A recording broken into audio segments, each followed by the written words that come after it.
Alrighty then. So do what I always do, Matt. Start the Yes, show yeah, in you're regular live. fashion. You're live to people.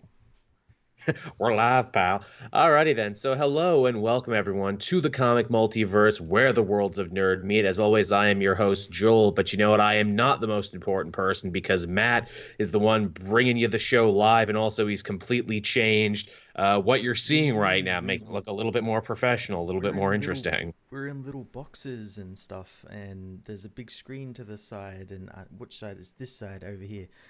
That Hmm. people will see stuff appear throughout the show. Absolutely. I look better than I ever have before, and I'm feeling better too. I'm not on death's door like I was last week. No, no, you sound a lot better. I feel a lot better, actually. As you can tell, I've actually slept more than a couple hours, so I don't look like warmed over death. But how you been, Matt? How's your week been? I've been pretty good. Yeah, I've been trying to catch up on the comics and everything. And as I was saying before on Mm. Twitter, I just started playing that new game, Disco Elysium. Oh, that looks so good. Oh, I uh, it's amazing. It's everything I wanted in like a detective RPG.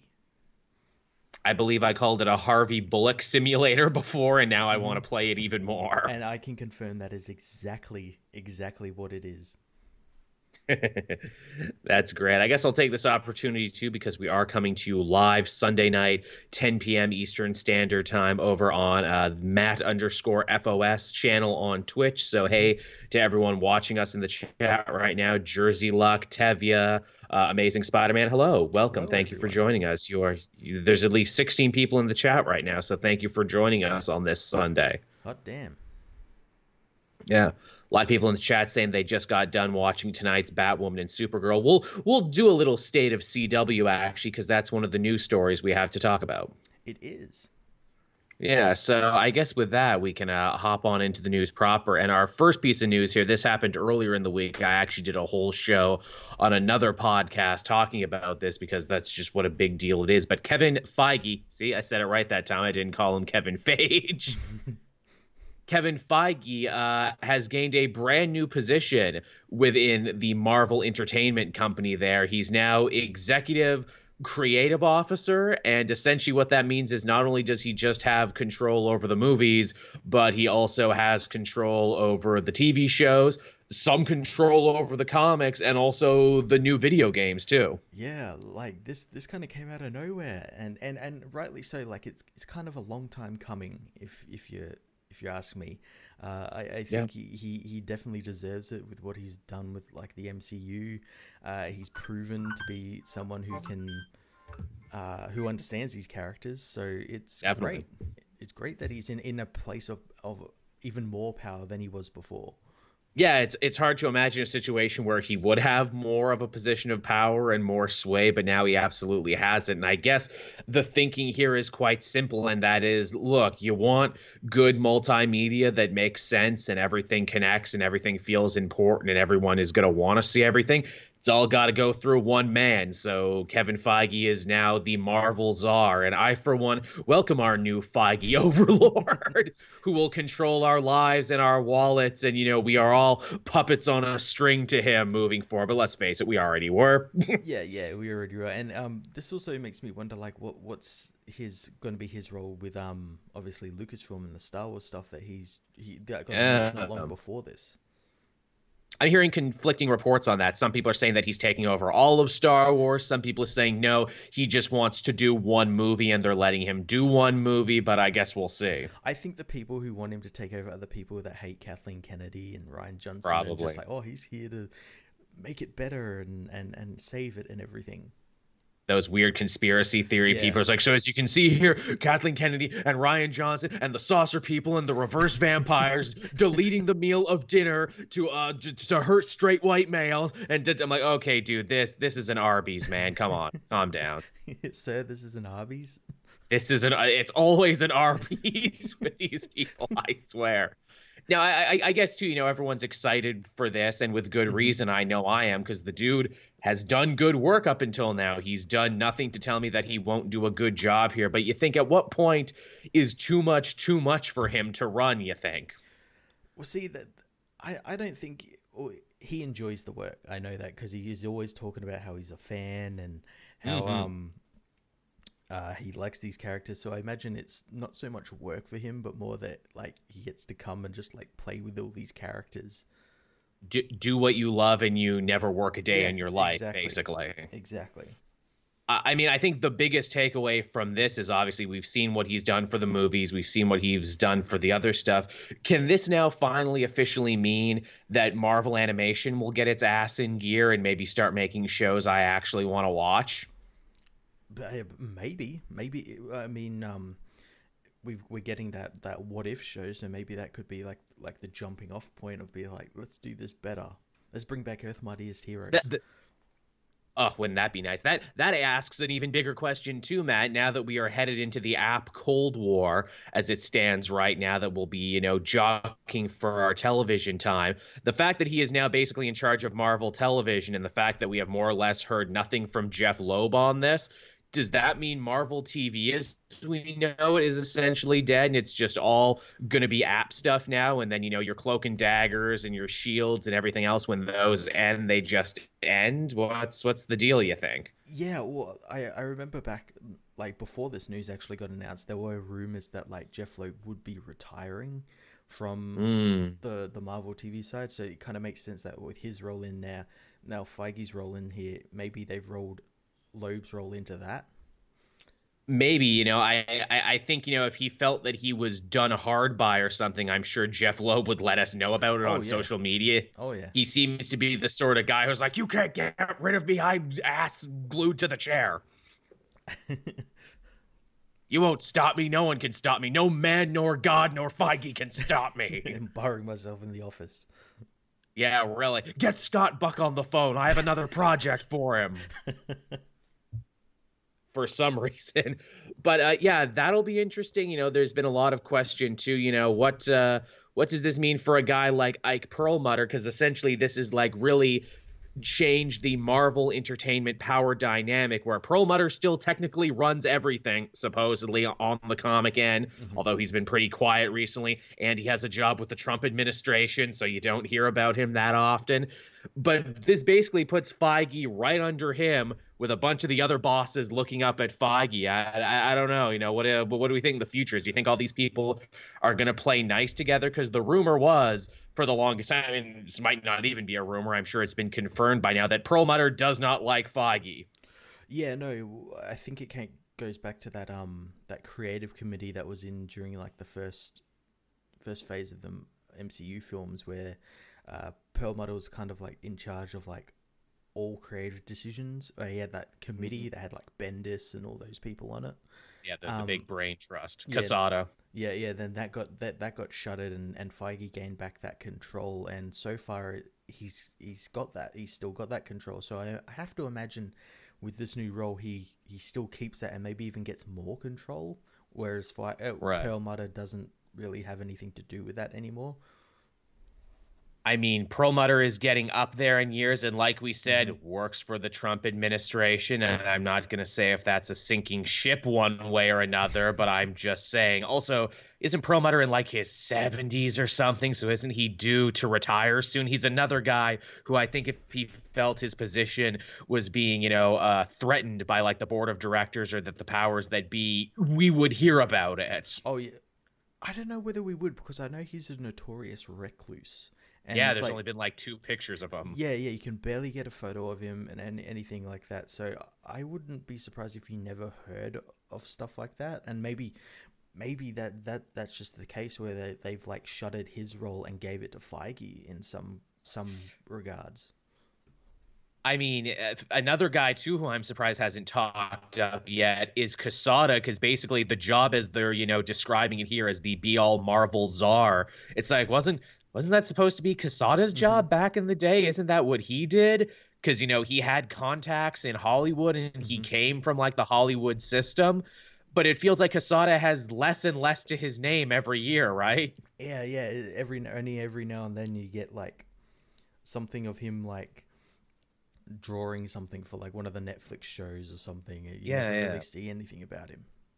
like the only thing I hear from Casada anymore, and you know, obviously because New York Comic Con just happened, is that you know he has his like Cup of Joe panel every year at New York Comic Con. He's a Hmm. fixture there, and it's like, oh, and this is what I got coming, and these are what new things I'm working on. But Yep. it's a very strange, very interesting time. I can't remember the last time we saw such a seismic power shifting. Hmm. Yeah, yeah. So it's, just like the comic side of things is going to be very interesting, and like, does Mm, that? I don't think Feige's going to change anything very big, and like people think he's going to change it more like the movies and everything. It's right. like it's not going to happen like that. it it'd be silly to see him try and exert some control and change it up now because it's like no, they're actually in a good place right now. CB Sagluski, for all the Akira Yoshida bullshit, is actually running a pretty good ship right now because Hmm. you got Hickman's X-Men and you got Donny Cates and Al Ewing turning in great work and Chip Zdarsky spinning gold on everything that he's on. You can pretty much just leave it the way it is. Yeah, yeah. I wouldn't be surprised if like maybe he because they're now more connected than ever. He gets some of the Hmm. comic writers to like come in as like more hands-on consultants in the films. Like obviously they got the Wouldn't that X-Men be coming up. nice? You could bring Hickman in for that. Wouldn't that be nice? And again, too, I know another fear I heard online, and this could potentially go either way. It's like, okay, so Feige is a Hollywood guy. That's where he does all his work. That's where he Hmm. does all his business. Wouldn't it behoove him to be like, all right, I oversee Marvel, the comics arm now.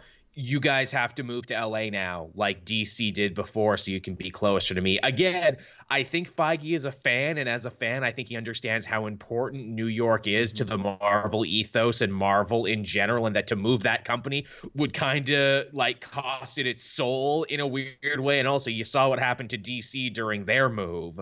Yeah, yeah. Their move would kind of like shuttered sales a lot.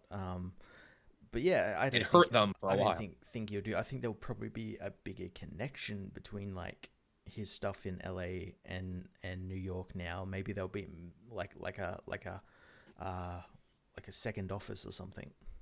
Right. Sal and me from our other show we do, Elseworld Exchange, he came up with a rather interesting premise, and that is like, look, okay, so you really want to push this multimedia thing. You got these movies that are making a bunch of new fans. You want to get people to pick up more comics. Would it not be interesting to be like, okay, here's another side universe a la the Ultimates, and it's literally just like those Star Wars comics, where here's the adventures in between Avengers 1 to Age of Ultron, and here's the adventures in between Age of Hmm. Ultron to Civil War, etc., etc. Yeah, you could. Or like now, you could now that he owns it, you could make those like I don't think they're going to be doing them anymore, but they used to have like the road to the next movie I know comics. those, You yeah. could say, oh, they're all canon now or something. They're all canon now. Again, I don't think they would do that because again, I think as a fan, he would realize like, yeah, every other universe you've done that isn't the main universe hasn't lasted. Hmm. So maybe don't do that. Just saying. Yeah, yeah. But it's an interesting time, and you know we'll be sure we're going to hear more of this in the future. You know what Feige brings to all of this, what he has to offer. And here's the thing too. He already kind of ghost wrote a bunch of stuff already and a bunch of other things that we never even knew about because the dude has been involved with making Marvel properties since like the Avi Arad era. Like Hmm. the dude was his right hand man and second in command since then. So the dude has been with this company for like almost 2 decades now. Yeah. Now, I would usually I was gonna say this, but obviously Jeff Johns isn't in favor at DC anymore. But like Jeff Johns and Kevin Feige have a really good relationship because they came up through like the producer ring together. Wouldn't They it be did. awesome? This is well, obviously if Johns was ever in power, wouldn't it be awesome if we got another like Avengers versus Justice League? Ugh, that's the dream right there, where it's like, look, can you all please start playing nice again, and can we get another one of these? It's so sad that our generation, the whole generation of guys your and my age, Matt, who have been reviewing comics online for this long, that we never got to do another Marvel DC crossover, Yeah, yeah, it's a shame. especially to see what the modern version of that would be. That's a real shame. Yeah.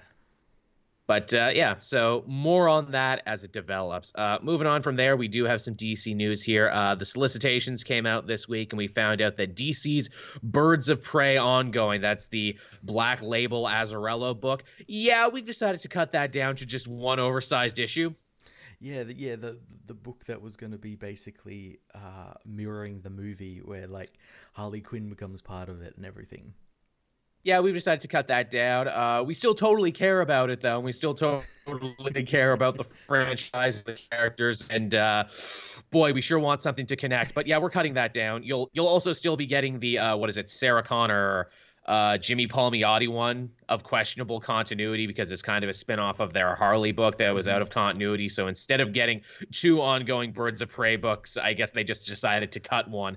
And I guess it made more sense to keep the Palmiotti Connor one because that's probably going to be closer in continuity with the actual movie than whatever the hell Brian Azzarello was doing in Black Label. Well, not only that, let's face it, it'll probably be more popular. It'll probably be more popular because here's the thing. I know I didn't really have interest in either, but I really didn't have interest in this one. No, yeah, the minute I saw it, I'm like, movie synergy. The thing that people were telling me wasn't going to happen is happening. Yeah. Also, it's like it's such a weird crap role where it's like, okay, so Birds of Prey, that team that's not a team and hasn't really been a team in the New 52 universe, and that if we did write it, we'd still have to find a reason to get Harley Quinn in there because she's also the star of it. Yep. So we're not really doing a team book. We're just doing another Harley vehicle. And don't we have enough Harley vehicles as it is? Yeah. It seems like all books are starting to become that. Like as we're doing this, there's like, isn't there 2 Black Label books about Harley out at the moment? Yes, there is. That came out incredibly close together. A week apart, actually. Which I'm like, what are you doing? Like that first one actually looked pretty interesting because, it had a cool art team and design and everything. Like, oh, I might look at this. Then the next week, like, oh, here's another Harley Joker. But it's like, but you just had one. Wait. Yeah, that's too much. Space these out is everything. You're cannibalizing your own market right here. That's my problem with it. Also, too, as the chat is pointing out there, she's also going to be one of the only 2 surviving members in that new Tom Taylor Suicide Squad book as well. Yeah, she's safe. She ain't dying. Her and Deadshot are fine. Everyone else dies in issue 1, apparently, as they spoiled in the solicitations. Oh, fantastic. But that's fine, because Tom Taylor is inventing new characters who look fun. And you know, that's get to spend time with them. They just die. No, well, but that's a tried and true Suicide Squad tradition too. Here's a bunch of D-listers in issue 1. Oh no, we killed them. Here's several new characters I invented. In fact, it's maybe one of the only tried and true ways to invent new characters and to get them out there. But so there's your Birds of Prey news. Moving on there, some more interesting news we got from the world of DC solicitations. Scott Snyder apparently is going to be exiting Justice League in January. Yeah, and it really pisses me off because he's exiting on Justice League 39, not 40. Yeah, I know. That messes with your OCD, Matt, that he's doing on an odd number. Matt having a little Rain Man moment. This is surprising because, like, it basically, I'm sure we all thought, oh, he's going to be with this for as long as he was with Batman. He's going to be here for 70 plus issues. He's going to write it until the next time they do a crisis. No, he had a story. He's telling it, and he's leaving. And you know what? That's probably for the best, honestly, because he's already telling basically a crisis level story without calling it a crisis. Yeah, it's great that he's seemingly leaving on his own terms. He's finishing up his story because we were just on issue 34 of Justice League. 34 was this week, yeah. So it's only a couple of issues left. Yeah, I'm looking forward to seeing. Obviously, the Justice Doom War is finishing up. Not next issue, I think the issue after. And so, like, what's he doing next? Because he's still doing stuff for DC though, but he's also doing his indie stuff. Yes, he has a whole new studio actually that he showed on Instagram, and also has my audio, Matt, because Marvel Knight says I'm acting up a little bit. Sounds fine for me. Okay, that's weird. I take Marvel Knight seriously because he's our unofficial audio guy. It sounds fine for me. Okay, well, hopefully it works out then. But yeah, he has a brand new indie studio where him and a bunch of other people are working on brand new projects. He's kind of parlaying his, superhero fame into that, which, great for him. And also him and what is it, Greg Capullo are also working on another new Hmm. project for DC that has yet to be announced. Everyone assumes it's Batman, but who knows? Yeah, I don't know if there's be Batman because he keeps saying that that Last Night on Earth is like his final word on Oh, Batman. I'm done with Batman. Ooh, I'm done Yeah, with it. people keep saying it's like Metal 2. I'm like, well, Justice League is kind of his Metal 2. It really is basically from no surrender, or from metal to no surrender, or was it no No surrender, or Justice. no, just too close, and they came too close. So yeah, from no justice to this, he basically has been telling one long uninterrupted story. Yeah. Maybe it's talent. Maybe he's finally going to go back and give Calvin Rose the love he deserves. Maybe he's bringing back Dick Grayson. Oh, that would be nice. That would be crazy. He hops over and it's like, yep, I'm doing Nightwing now. Nightwing is now a must read book for everybody. I would read it. I would too. I mean, at this point, he can basically punch his own ticket and write whatever he wants, and people will buy it. Yeah, I'd like to see him come over back do some Superman. That would be nice too, especially because it's like, look, can Ben just keep doing? I mean, Ben just looks like he's going to be doing it for the foreseeable future Until he gets bored. until he gets bored and they end up having to kick him off. But I don't know, will they kick him off or will they just let him keep Mm, going? I don't know. Yeah. But you know, more power to Snyder on this one. Always excited to see what he's doing. I think he's the biggest star launched by the New 52. I think we can Hmm. all agree he's DC's like golden child breakthrough. Yeah, yeah, he definitely is. I don't think he's ever written like like a bad book. No, they've all been pretty goddamn good, and he's just a nice man in general. Good, cool family man. Yeah, I'm looking forward to his new book as well, Undiscovered Country. Yeah, that also looks fun. You know, you and I are checking out more indie books on our channel, and I'll definitely check that one out because you can just say, yo, it's Scott Snyder's new thing, and people will take interest in it. Exactly.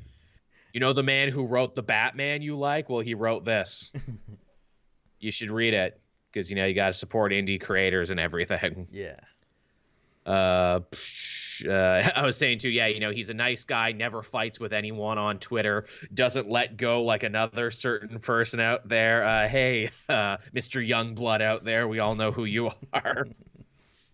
Can you believe that? The reason in which he left. Yes, yes, I can. We're talking about Rob Liefeld, everyone, who this week got fired. This isn't an actual piece of news, but I figured, what the fuck, we're not going to talk about it any other way. Yeah. So they fired him from Marvel for basically, you know, being an asshole on social media and talking shit about the Hickman X-Men. Yeah, yeah. He dug his own grave. And I guarantee you he was only mad because his major X book probably wasn't selling very much, and this Hickman book kind of puts like a dampener on it. Mhm. And again, I got to answer Tevye because he keeps spamming there. And the Gordon Batman was good, Tevye. What are you talking Yeah, about? it was fantastic. Yeah, it was good. People forget that, but it was actually good. But yeah, we're talking about, yeah, Rob Liefeld, who flamed out and crapped out in a hilarious thing this week by just talking nonstop shit. And I love that he had that, like, what was it, that Major X book that apparently Yeah. actually got really good pre-sales. Well, it got pre-set on the first issue, and then I think it just like fell off. As is often the case with Liefeld things. But yeah, way to shoot yourself in the foot for stupid, petty, ego-driven reasons. Like, you could still be getting a paycheck now. My favorite thing was after that he kept posting articles that said, see this Avengers book I drew is the best selling one ever. Oh Like yeah. like I'm like, oh dude, just shut up. That's Yeah, so what sad. a This book from the 80s. what a wonderfully petty move on that one. It's like, God damn, man, this is just sad and unfortunate. Like, imagine him having to tell his wife, I assume he's married, being like, okay, so I lost my job. Why? Because I kept talking shit about Jonathan Hickman. Yeah. The best thing about it as well is because he did that, he started joining all the like the Snyder Cut cultists for some Oh, reason just to remain relevant, I think. oh boy, great. Just tick all the boxes while you're at it, Rob. I wonder if he had a hand in that Snyder Cut rap. Oh, you saw that, huh? Okay, I'm glad we could segue and talk about this. The Snyder Cut rap. Whoo, boy. We demand to be taken seriously, Joel. Thank you. There you go. That's the perfect way to. Yep, Matt said it better than I ever could. We demand to be taken seriously, and we will show you how we demand to be taken seriously through this rap. If you haven't seen the rap chat, go to my Twitter. I posted like little. I didn't want to link the whole thing because it's cringy as fuck, but I like posted little clips of it, and whew, it's something. It's something. Again, guys, and I say this to you with all the love and respect in the world. If there was a Snyder cut, they would try and sell it to you. But there's not.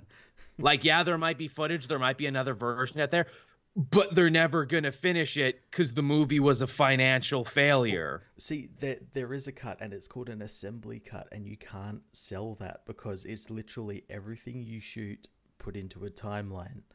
Yeah. Like you can't sell that. Like, it's just a jumbled mess. And it's like, oh, well, the Justice League was a jumbled mess anyway. So I say give it to him. Make him shut up. Again, this weird it's clear they don't even really care about DC movies because DC has been putting out a lot of good movies now, like Shazam. Like, why didn't you all go and see Shazam? That was actually good. Yeah. Oh, that's against Snyder's vision. Can't I guess so. Ooh, speaking of people acting badly, because we keep doing this, did you see apparently Jared Leto actually had a hand or actually tried to kill that Joaquin Phoenix Joker movie, which I still haven't seen yet, but I find this fucking hilarious. It's great. It's great. My damaged Joker vision is so important. This came off the heels as well of David Ayer posting another photo of like makeup tests for his Joker, and they had ones where they like shaved his eyebrows off and like tattooed ha-has as eyebrows. I'm like, Jesus, it could have been worse. What an amazing timing for this. And it's like, well, geez, Jared, maybe if you didn't send used condoms and dead rats to the people you worked with, maybe they wouldn't, maybe they'd let you take another crack at this instead of so easily leaving you behind and moving on. But you see, the role made him go insane because everyone who plays the Joker goes insane, except for Jack Nicholson, Cesar Romero, Mark Hamill, all the actual people who've played the Joker very well. Not just when we got crazy people in the role, like Joaquin Phoenix, who genuinely seems a little off anyway. Well, that's what you get for growing up in a cult. I mean, I guess that'll do it to you. Maybe he was the perfect casting. I don't know. But yeah, that's hilarious. Just a lot of people acting poorly this week. And it's just like, come the fuck on, man. And with Jared Leto, it's especially like, come on, man, read the room. You were not the star of Suicide Squad. No, not at all. You so were not. It was the Harley Quinn Margot Robbie show. That's all it was ever meant to be. You were an afterthought. I'm sorry they sold you a bill of goods that wasn't there, but yeah. It just is what it is, man. It's a bad look. You hate to see it, as the kids say. So many bad takes this week. It was a week of bad takes, but it wasn't bad, or I don't know actually, because I'm just trying to segue into the next piece of news here. Bad. So CW universe, again, this is a great chance to talk about this because I'm almost caught up on the CW. I've watched the 2 first episodes of Batwoman and I watched the first episode of Flashback. But Green Arrow, it's we all assumed that it was ending finally this season here. Stephen Amell is done. He's moving on. He's doing other things. Maybe he's going to act in more Hollywood movies. Maybe he's going to wrestle. And we all assume that meant, oh, well, the show is done then, right? Because you can't keep Green Arrow going without Green Arrow, without Oliver Queen. Mm-hmm. Yes, apparently you can, says the CW. Hold that thought, because get ready for Green Arrow and the Canaries coming soon. Oh, why? Just let it die. And especially because I've been watching Arrow since last season, and They did it at the start in this first episode as well, where they always cut back to the future with these characters, and it's the most boring shit ever. I'm like, cut back to actual Oliver Queen and him doing stuff. I never even watched the show because, again, it wasn't the Green Arrow I wanted. People enjoyed it, and that's fine. But even me, in my thing, I'm like, this show already kind of feels like it ran out of steam a couple seasons ago, but they kept it going because it was popular. Like, it wasn't there literally a thing in season 3 where they drive off into the sunset and everything is finished and done with? I think so. I'm not too sure. I stroked out around that time. They all bleed together, and again, that's even the good CW shows. But yeah, there seemed like a point where it's like you were done with this, but then you just kept doing it because it was too popular to stop. And again, it's too popular to stop. And I really wonder, how truly in this are the fans? Will there be an audience Yeah. for Green Arrow and the Canaries who will stick around? Have these characters indentured enough love to them, or is this just like, oh well, it's not the Ollie show anymore, I'm done with it? Yeah, it's very weird why they decided to go that. I don't know why they wouldn't just like, you know what it is. They wanted to make a Birds of Prey show, but they Mm, couldn't because this screams Birds of Prey because you obviously it have kind of Huntress and all does. that sort of still around, and so yeah, you could definitely do that. But yeah, they probably weren't allowed.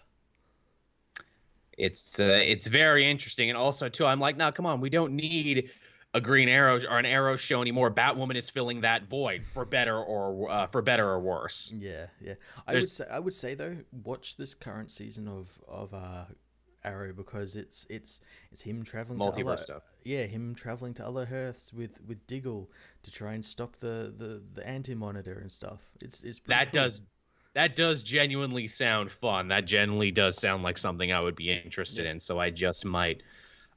Again, too, I guess because we have a chance to talk about it. Yeah, how are we feeling about the CW show so far? I watched the first two episodes of Batwoman. I liked it. I didn't love it.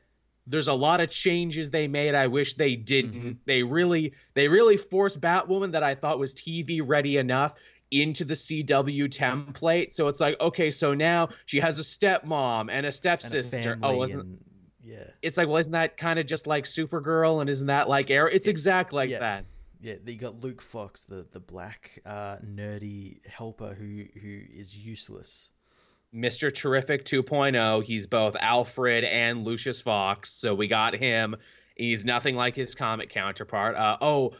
Kate's girlfriend is dating a man now and is getting married. I'm like, oh, so she has I her own Eddie Thawne see. now. I took uh problem with that because they're painting that woman out to be like a villain for doing that, Yeah, yeah, a and I'm like, monster. How really, dare you? really, yeah, like how dare you do that? How dare you move on with your life? Yeah, I know that is, but it's also very CW. It's Oh also yeah, very oh first yeah. season CW. And as I sit there and I watch, I'm like, okay, so stylistically, I like this. Gotham looks good. Mm-hmm. You know, the whole city is so crime ridden. They've had to start going to like a private military contractor Yep. to like keep the city safe. I'm like, okay, that's interesting. I hope we eventually get to see the GCPD, and I hope we get to see Gordon because I can only Mm. imagine they don't like this No, yeah, yeah. We haven't like I think we saw some cops, but like not for a like minute. yeah, but like we haven't really talked about the GCPD or anything like that. So yeah, I imagine they're saving that for like maybe like end of the season or something. This would be a great place to work in some cops too. Like, look, maybe you can't do Renee Montoya because I think Vasquez is kind of their Renee Montoya. Mm-hmm. I'd like to see her. I would like to see Crispus Allen or any of the other GCPD cops with names. Like, obviously, I don't think we're gonna get Bullock or Gordon, but it would be fun if we did. Also, hey, I'm assuming Alfred is still in the city. He didn't just run off, so I'm Yeah, assuming those characters have to still be around. yeah. You could do all those characters without actually doing Batman. It's true, and it would be interesting.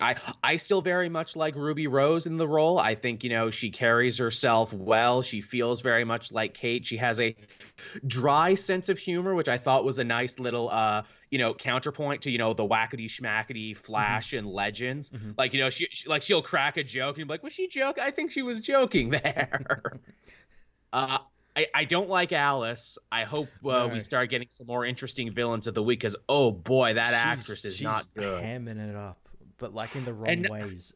yeah, like in a bad way. And here's another thing that ticked me off. Like Alice in the comics, in the book Elegy, where she first appears, she's really creepy because she's painted up like a porcelain doll, and Mm-hmm. she only speaks in Alice in Wonderland Yeah. quotes. Here they kind of have to have it both ways, where it's like, look, quote Alice in Wonderland a little bit, but then also talk like a normal person. Like, well, then that's just nothing. Then at that point, you rob her of the thing that makes her special. Yeah, you take away that special skill that made her special and made her an interesting villain. Also, her thing is knives, where it's like, ooh, I'm all about knives. I'm a knife pervert now. And I'm like, well, in the comics, she used guns and poison because she wasn't a good fighter like Batwoman, and she kind of had to play dirty and cheat to win. Mm-hmm. Here, she's just as good a fighter as Batwoman for no reason. Yeah, and also like you're probably more familiar like the story with them like being sisters and everything is the way they like split where the car goes over the cliff. That is that from the comics or is that just made up for the show? That is super made up, Okay. man. They completely changed that That story. In the that makes me comics, makes they're me hate it even more because like why would Batman be yeah. on like a random bridge in the Canadian forest in the middle of the day? uh, in the comics, Kate and Bruce are about the same age. Here they've Mhm, changed it around to where now Bruce is much older than her, was active as Batman when she mhm. was a kid. Also, the whole death of her mother, losing her sister thing, that happened like when they were in Europe. And the whole deal is that like terrorists kidnapped, the mother and her kids to get back at the dad because Mhm. he was like a super badass soldier. And Batman didn't save them. The fucking dad came in and saved them because he's a super badass. Yeah, that it just feels like a way just to get Batman into that story. It really, really was. And I'm like, I get it. You're trying to expedite it. But I'm like, you rob this story of what actually makes it cool and interesting. Yeah. And the dynamic of being like the dad beats himself up 100% more because it's like, oh crap, I only saved the one kid and I Mhm. failed to save the other two. Yeah, yeah. As the chat is And saying, Hush is in tonight's episode of Batwoman. I heard that Tommy Elliott and Magpie are going to be our first two villains of the week. I am very interested to see how they're going to play Tommy Elliott because the whole deal of him is he is a dark mirror to Bruce Wayne. Yeah, I think like from the pictures I've seen, he's just like a man in a suit. Fair enough. I guess he won't be Hush yet. If there was ever a situation where I actually wish they did a gender swap and it's like, oh, I'm Tamara Elliott. I'm the sister of Tommy Elliott. You never know. I'm a Hushette. I will be your villain this week. The thing I hope is though that they don't do like what Arrow did, where they give her Batman villains and change their origins so that like she's responsible for Tommy's like they Mhm. grew up together, and you know what I mean. Right. Supergirl does that a lot too. You're telling me it's like, Mhm. she has stories of her own. You don't have to keep adapting Superman Yeah, stories. yeah, they keep it. Or they yeah, at the moment they're kind of doing like an original story, but then they're throwing like Leviathan in for some reason. Oh, no, thank you. Yeah. But yeah, Batwoman shows potential, and I know a lot of these CW superhero shows, except for Flash, a lot of them weren't really good in season one. I mean, shit, it took Legends of Tomorrow like 2.5 seasons to understand what it Hmm. actually was and get great. Flash was good from the get go, but has had lots of ups and downs since. Yeah, yeah. That first two episodes of Flash were yeah, they were all right. I mean, I think they're really good in retrospect, but yeah, this Batwoman has potential. I hope they figure it out, and also I hope they thin the herd a little bit too, because I don't like the mom and the stepsister. Yeah, I don't think they'll do that. I don't think they should. They should be ballsy and kill them off, but they won't. Yeah, I mean, remember when Arrow had a stupid stepdad too in season one? They killed Yeah. him fairly early. Yep. Maybe they'll do the same here. Also, too, are they references to Flamebird and the original Batwoman that they've just changed around a little bit? Because that's even more confusing. I, probably. Because I hear a lot of people saying like, "Oh, I bet her sister will become Flamebird, Batwoman's sidekick, the original one." Because you had Nightwing and Flamebird and Hmm. everything. Yeah. But I'm gonna keep watching. I'm interested enough to see where they go from here. They haven't had any one real big deal breaker yet. No. Alrighty then. So what else do we have now that we've had that little catch up on CW? Also, I watched the first episode of Flash. It was also pretty interesting too. Yeah. All right, what else do we have from there? Okay. So again, more Batman news now that we're on the subject, and more casting news as well. Obviously, last time we talked about Zoe Kravitz getting cast in the Batman as Catwoman. Well, we got Paul Dano cast now as the Riddler. Yeah. Came out of nowhere. Very much so, because it seemed like they either wanted to do a comedic actor. They either wanted Seth Rogen or Jonah Hill. He kind of seemed like their third choice. Yeah. Well, I think he probably should have been there first because he's a fantastic actor and He is, and creepy as fuck. oh he's creepy as fuck and he looks like Edward Nigma. He really, really does. Especially, I like in the picture you got right here. He's at his most enigma. He looks like he's about to tell you a riddle right now. Why is a raven like a writing? Just I don't know, Paul. I don't. Why always with this? But yeah, shit. I've actually been fan casting Dano forever in Batman, where it's like, no, it's got to be him. I could even see him as like a Joker at some Hmm. point too, because again, if you've seen him in anything, he's really creepy. He is. He's in that movie Prisoners, and he's really creepy in that. He's great in that. He's really good in that. And he's mostly getting his ass whooped in that movie too, and he's still creepy as shit. So yeah, this is shaping up to be a heck of a movie here. We have Catwoman, who might not be Catwoman yet, who might just be Selena Kyle, Hmm. and we have the Riddler as a villain against Robert Pattinson Batman. Yeah, and Michael Ga- Cappuccino is doing the score. The guy who did like the Spider-Man, Rogue One, all the Star Trek Right. films. Interesting. So yeah, this is actually shaping up so far to be a pretty well cast, pretty well put together little movie. Yeah, I'm very excited for it. I am too. I hope this is the Batman film that makes everybody happy again. Yeah. I mean, I guess too, it's a good direction with Riddler because you're already ensuring that this will be a different type of movie than the other ones, where it's like, well, he can't fight Batman directly, but maybe this means this Batman will actually have to be a detective and have to actually solve cases and shit. That has me excited to get to see Batman be a detective because he's barely been in any of the other films. Yeah, wouldn't that be nice to see Batman use his brain in a situation? Yeah, and it kind of makes sense as well for like Pattinson because like you make him like the younger Bruce, and he said like he's a Bruce that like makes mistakes and everything. So like you could do that where he's like still learning to be a detective, and he's going through all this, and maybe he catches the wrong villain or something. Or Sounds a lot like Batman Earth 2, yes? Mhm. Or was it Earth 1 Volume 2? Whichever one he fought the Riddler Earth in. One Volume Two. Yeah, Right, where he had a Riddler who was a little different because the Riddler in that universe was like a secret keeper for like the Gotham elite and everything, and Mhm. he was just wanting to prove he was smarter than everyone else. Yeah, So yeah, this sounds good. Good for Dano. Good for the universe. I'm down for it. yeah. Yeah, this is a DC casting thing we can all be happy about. The last piece of news we had here is also an interesting piece of Batman news as well. We got our first look at James Tynion's Batman. He will be taking over Batman. It was an 86 or 87. It was 86 and 87. Right, 86 and 87 we've seen so far. Tony S. Daniels is back on art. Always a good Mhm. hand. It's nice to know this book is continuing to have top tier art talent. Yeah. And It's not going away for some reason, which I thought it was going well, to. that's I thought it was going to go same. away. Yeah, wouldn't that suck? Where it's like, okay, you're gone now, and here's freaking Keith Rockefort doing Batman. Hey, he's a good artist. He's not that bad. He's a prickly personality, but he's not Yeah. that bad an artist. Actually, he has a unique style and everything. But surprisingly, this story is also going to involve the Riddler because it seems that Deathstroke and the League of Assassins come to Gotham looking for Enigma because he knows some big terrible secret. Is the secret that like Batman's been a dickhead the last 80 issues? Ooh, I have a secret I'll never tell. You've been an asshole. Did Batman plan for this? Did he knew this was all going to happen? After I defeat Bane, the League of Assassins will come. So I'll hit Tim in the shoulder, and that'll tell him to kill them. Matt, you're getting ahead of yourself. Matt, we'll get to that, I promise.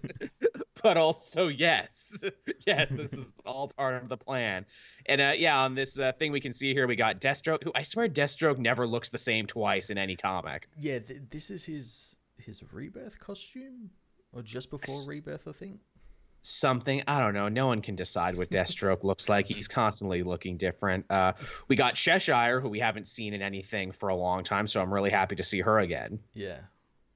And we have what looks to be Merlin down in the corner, who Merlin is now back to being the regular Merlin and not the Malcolm Merlin Arrow TV show. Yeah. Yeah, the weird hybrid version. Like, just call him Merlin. Well, didn't he turn back normally during the Green Arrow run? He went back and forth actually a couple Okay. times. Again, for like a minute there, they're like, no, he's Malcolm Merlin from the TV show. No, well, maybe he's just regular Merlin. We don't know, but he looks like himself. He looks like a weirdo with like the owl haircut. Yeah.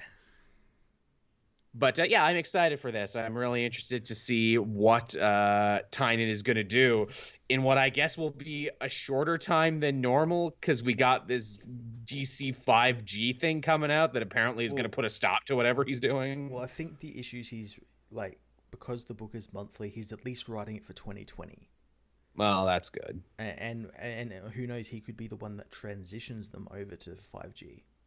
He potentially could do that. There's a lot of places this book could go. I'm excited for him because he deserves it. I also feel Mhm. kind of bad too because it's like, all right, clean up this other guy's mess.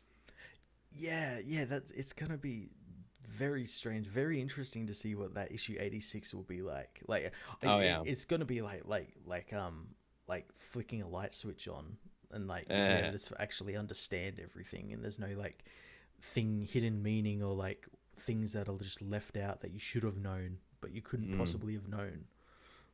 Also, Alfred is dead, so deal with that. Yeah, he's actually dead.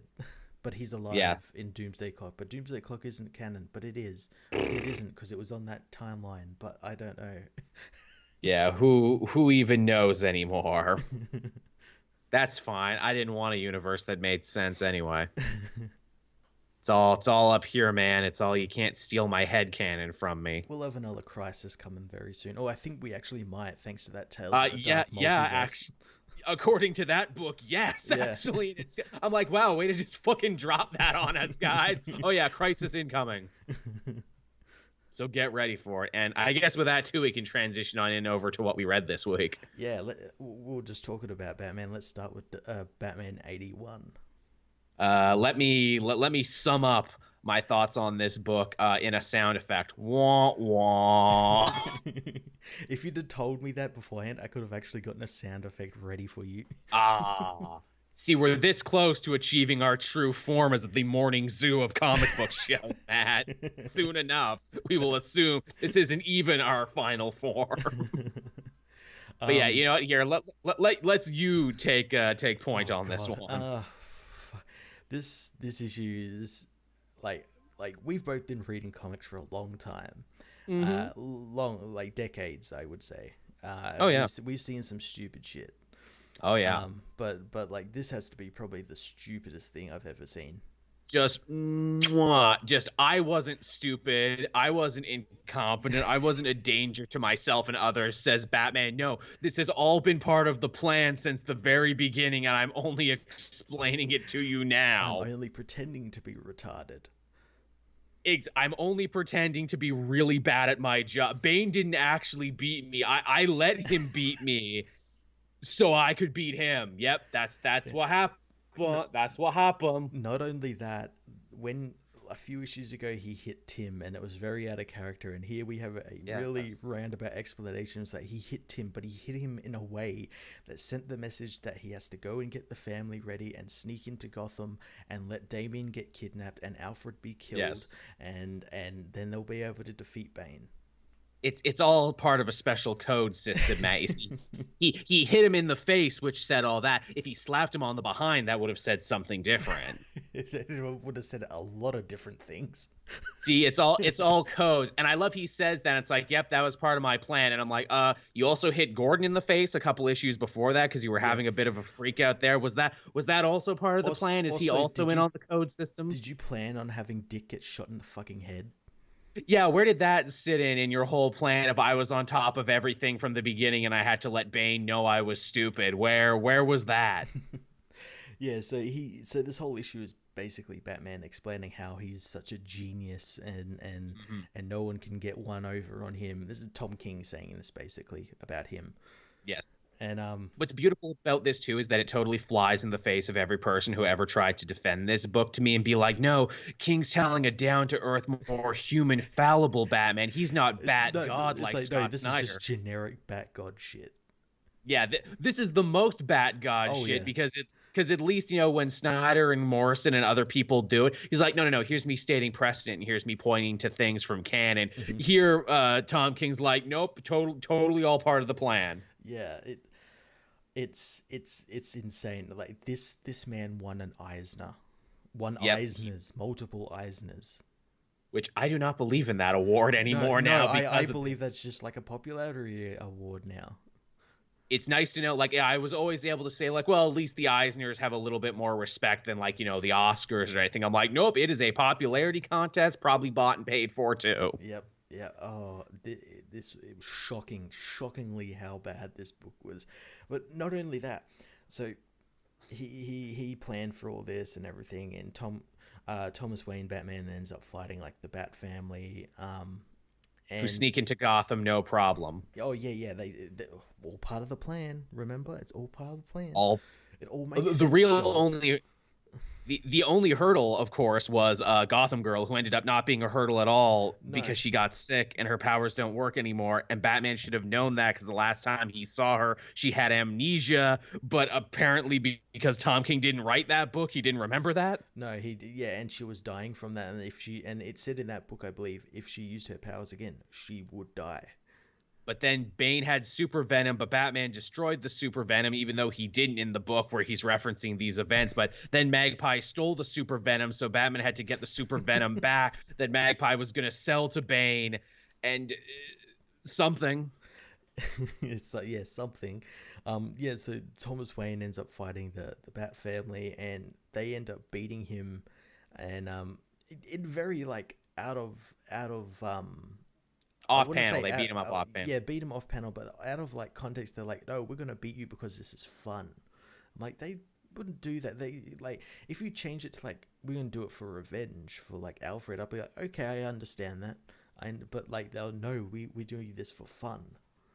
It's Huntress who comes in with the big murder boner, Hmm. which is fucking hilarious to me. I'm like, it's great that Tom King still thinks Huntress is an active member of the Bat family in the post New 50 or DC Rebirth era when she never has been, except for in Tom King books. Yeah, yeah. So they want to kill her, and then that's how like somehow this beaten and broken old man ends up taking out. How many of them is there? There's six of them. Yeah. Yeah, ends up taking Yeah. out all six of them. Now I'm actually trying to count now. Duke, Batwoman, Batgirl, yeah, Tim is there too. Yeah, Oh yeah, and Huntress, so like and five. Damien. So yeah, six. Oh, and Damien too, so six. Red Hood didn't get the No. invitation because he's an asshole and no one likes him. And Dick didn't get an invitation because he still thinks his name is Rick.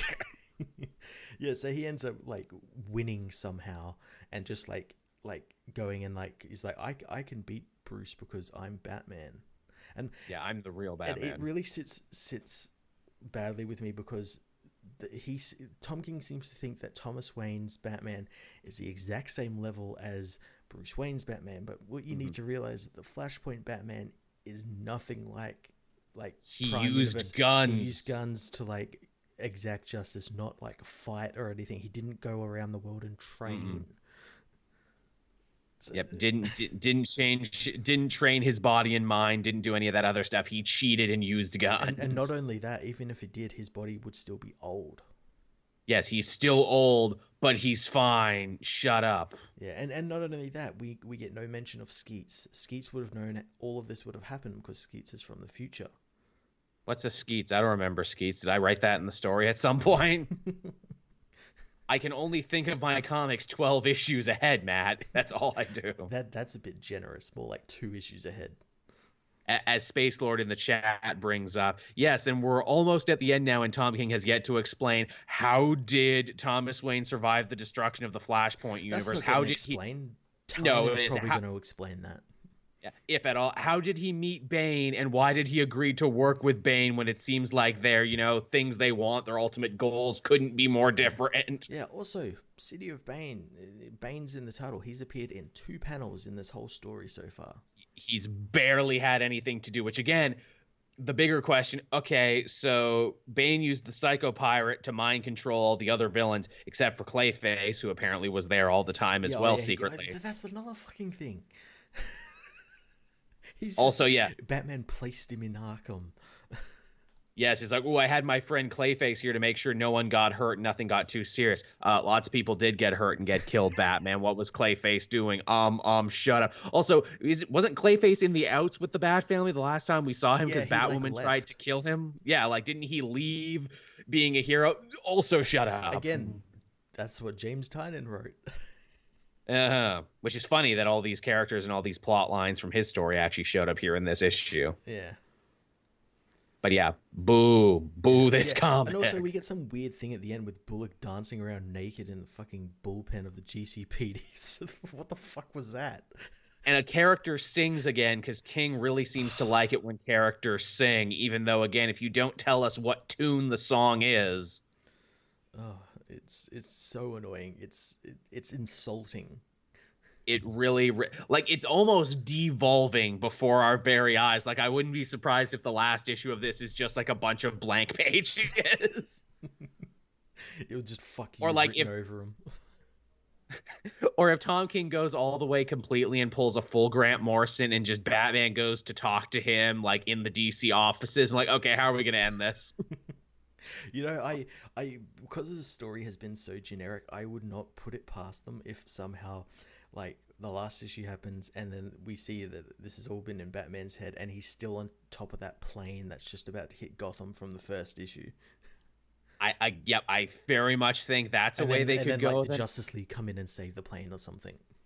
Yeah, I am also surprised this late in the game that Tom King hasn't tried to take a swing at his critics at any point during this. Oh, it's coming, I reckon. It's coming. Like writing them into it. Like I keep waiting for a scene. When Batman beats Bane, that's when it will happen. I keep waiting for a scene like, you know, we're going to see a computer screen and there's going to be two characters who look a lot like us on the other end of it. And like Bane gets thrown through the computer and Batman's like, when I'm done here, I'm going to go beat up those guys too for saying I'm stupid. If that happens, I'll like frame that page. As will I. I'm like, this is the greatest issue ever, Tom King. You saved it in the end by working me in. I love it now. I love it so much.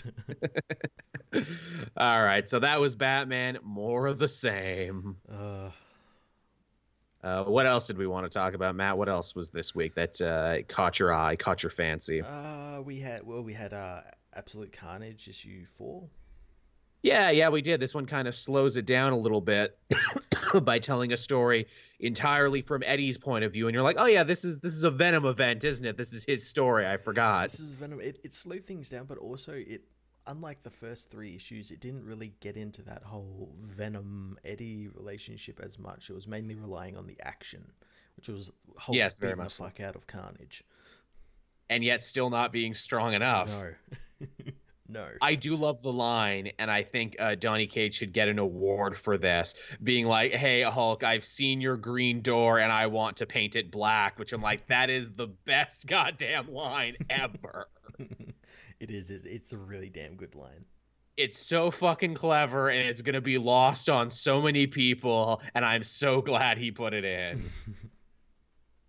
And Marvel Knight saying Hulk went down too easy. I mean, Carnage got into his friggin' brain. He gave him a frontal lobotomy, basically. Yeah, and basically forced him to change back into Banner. And also, too, as we know from reading the Immortal Hulk series, he died there and went to hell, and now he's just going to come back. Yep.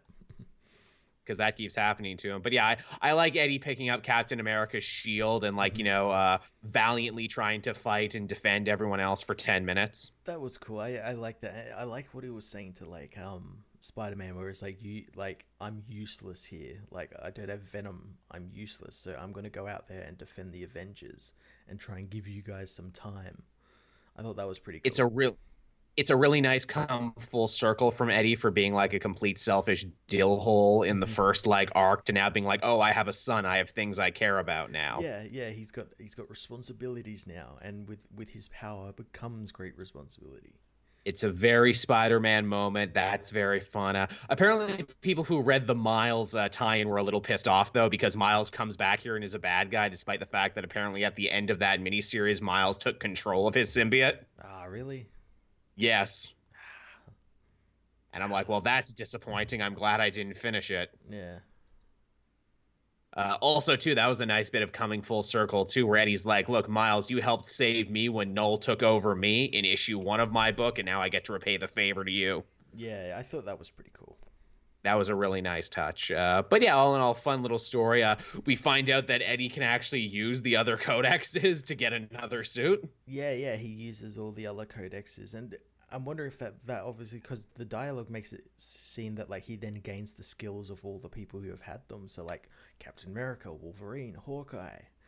As we saw with the Flash Codex, which was the first one he absorbed, he was able to call up Agent Venom again, and Agent Venom took control. Oh, that's gonna be awesome.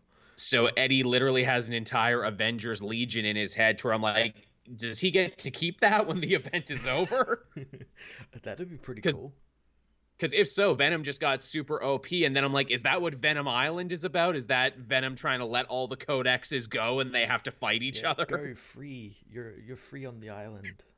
Your free codex is go and live in a farm upstate Oh somewhere. god, dude, could you imagine? Right, so like they do this whole Venom Island. They're like, okay, there's this island with freedom. It's like, oh, this island is the other half of Krakoa, Oh shit. and there's like some big, and you get like absolute carnage, X-Men or something. It's the evil island that fell into hell. Yeah, It's funny, you know, I've only seen one book so far actually mention what's going on in the X-Men book, so that would be super crazy. that would be. It's like, hey, this is the other island. I like that. But yeah, Absolute Carnage continues to be fun. It's a, it's a summer blockbuster of an event. Yeah. I'm definitely liking it. What else do we have this week? Ooh, one that I'm sure you and I both really enjoyed, and one that we've been talking about forever. Superman Smashes the Klan. Yes, this was a fantastic little book. It really was. Let me ask you this, because you put it up. Have they demonetized your video because you spelt clan the right way? I purposely spelled it the wrong way because I didn't want YouTube any reason to demonetize me. Which way did you spell it, with a C? I spelled it with a C. I spelled it with a K, and I put 2 videos of it up, and they haven't demonetized me. Okay, that's good, because I had a real moment of fear this week of like, I really want to cover this comic because it's a really amazing topic and a really great team for this book, but also YouTube loves to demonetize shit like this. Yet hilariously, if I was a racist YouTuber just spewing shit, which there's plenty of those, they'd be like, no, no, no, free speech. We must defend his right to say these things. If you'd agreed with like the clan in this book, then they would be, oh yeah, that's fine. Yeah, but if you say something, it's like, oh, I liked this book because, it talked about anti-racism. How dare you? No money for you. Yeah, but it was a fantastic book. I really enjoyed it. I loved it, like, as Big people comic pointing out, too. it was like what, like 80 odd pages or something. It was. You got a lot of comic in this comic. Yeah, yeah, and there's two more issues coming. Yeah, most definitely. This was Gene Lewin Yang, who's writing the Terrifics now and also wrote that Super-Man book. Yep, the new Superman book, and it's the artist Guru Hiru. Yes, who did the Avatar book with Yang. Yeah. So this is kind of a reteaming for them. It's a really interesting idea because it's a very dark, very serious, very real world topic. Superman fighting the Klan and hate crimes and cross burnings, yet they juxtapose it with this very, inviting, very, soft artwork. Yeah, very soft artwork with, and as well as like they also, with like people like Jimmy and all these characters who are welcoming as well, and you get them going up against this impressionable kid who really isn't bad. He's just like a kid who's in this Uncle Matt is trying to turn him into a racist because he's an impressionable young kid. It's a great twist that the quote unquote bully character here loves Superman and has a Superman shirt, and when Superman tells him, hey, your uncle's an asshole and his club is full of clown shoes, the kid's like, oh well, Superman wouldn't lie to me, which is so wonderful because this story is based on the famous radio play Superman versus the Clan of the Fiery Cross, which literally that's the point of the radio play, and that's what they're called in the book. That's what they're called in the book. And the whole idea is that like a dude in real life went undercover with the Klan, learned their slang, their rituals. And when like the local cops and politicians wouldn't do anything about them, he gave his information to the Superman writers. They did the radio play, and the Klan was a joke after that because it's like, oh, Superman says you guys fucking suck, so you probably suck. And I just love the power of that, and that's kind of what they do here in the book. And I'm like, wow, this is a really smart, really well put together book. It is. It's very well put together. And not only were we getting that, we're also getting like a story, like from Superman's point of view, like we're getting his first interference with kryptonite. Yeah. Because this is a real golden age throwback. He doesn't even fly here. He's faster than a speeding bullet. Yeah. This is full golden age Superman. He gets his first exposure to kryptonite, and it does something really weird to him where it like changes him into like an alien, like, or makes him think he's and I'm like, oh, that's really cool. And he gets a weird smell and everything. I'm like, oh, that you're doing a little bit more than it just poisons him. it's it hurts his body, but it also has a psychosomatic Hmm. effect too, where he starts hallucinating, and oh, he thinks he's a weird gross bug alien. This ties into the feelings of alienation that this young Hmm. Asian girl is feeling Yep. moving out of Chinatown. It's like, oh, Superman is the ultimate alien, the ultimate refugee, Yep. the ultimate everything else. And I'm like, this is really smart. Now here's another thing I didn't know about Yang until I watched his TED talk. He's a really big proponent of comic books being taught in the Hmm. classroom. And that's really what this feels like, where it's like, okay, everyone, read this and Yep. then we'll discuss in This class. definitely feels like a book that could be in like some course syllabus or something. Very, very much so. And I hope it is, because this is just a fucking good book. Yeah, definitely. Yeah, I'm all about this. Apparently, too, they're also making like a doc. I don't know if it's a documentary or like an actual movie about Stetson Kennedy, the dude who went undercover with the Klan. Like later this year, they had like optioned his story. Oh, that's cool. I suppose Yeah, I after hope. like movies like Black Klansman did really well, they Yeah. can kind of capitalize on that as well. Yeah, that's a hell of a pitch where it's like, dude, Superman did a thing in real life and it was really great. Yeah. But yeah, so Superman smashes the Klan really good. And now that I know they didn't demonetize you, Matt, I'm going to make that C into an actual K. What It are the actually chances did. they will demonetize you because you do that? Uh, yeah, it's like, here's the thing. It did well on the channel, but at the same time, too, I'm like, people trying to find it, though, but I don't want to give them a reason. Yeah, yeah. Also, if you're one of the 4 to 5 people who downvoted that video but didn't comment, you're probably garbage people. I'm just saying that right You're a now. coward. Yeah. Also, like if you look at a story, Superman smashes the Klan and says, "Hey, I feel hurt and attacked by this story." You might want to think about your life, Like, look, reconsider I some don't. options. Yeah, it's like I don't know you. I don't know if you suck, but I'm like 99.9% sure you suck, and you probably own some robes. Is all I'm saying. But yeah, that was a really good one. Definitely pick that one up if you're on the fence about that one. We that gets the comic multiverse seal of approval. It sure does. What else did you want to talk about, Matt? I had Superman Year One, Issue 3. Ah, yes, that's right. I didn't read this. Tell me about this one. I know when we last left off, Superman was king of Yeah, Atlantis. this should have been 2 issues. There's way too Should much have. stuff in this issue. So yeah, we kind of pick up after an insurmountable time where Superman's like protecting Atlantis. He saves Lois Lane, he was in a submarine going down for like a story, and the submarine blows up, saves him, and then there's like because we learned like that obviously in the last issue they had that submarine crash into Atlantis, and we learned Right. that that's from the government who've been going down there to like basically attack them. So Superman's now Naturally. protecting them. So a bunch of soldiers come after him, and he just takes them down. Like he just stands there while they try and attack him, and they're not doing anything to him. Um, and then yeah, he saves Lois Lane, and then for some reason a year passes, and in that year he goes to university and majors in journalism, and he manages to get a job at the Daily Planet.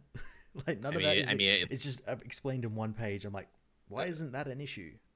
oh yeah, and also he likes journalism, in Yeah, case you're yeah. wondering. Like that should have all been explained. It's like I imagine it's probably not Frank Miller's fault. They probably said you have 3 issues to do this. Get it done. Yeah. Where it would have been better is 4 issues. Um, Maybe.